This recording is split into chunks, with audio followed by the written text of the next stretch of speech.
Sa iba pang balita,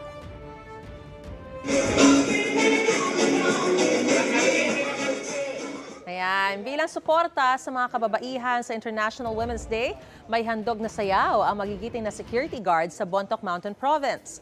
Good vibes ang hatid nila habang pinaperform ang kanilang dance presentation.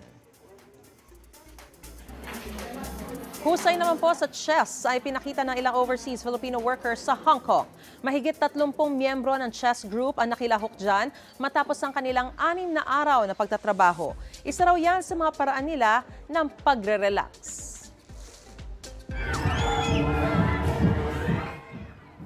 Grand Float Parade naman ang bumida sa selebrasyon ng Abrinian Kawayan Festival sa Bangged, Abra.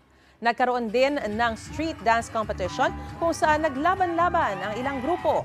Isinagawa yan para i-promote ang mga pangunahing produkto ng probinsya tulad ng kawayan, mga wood furniture, tabako, mga gulay at marami pang iba.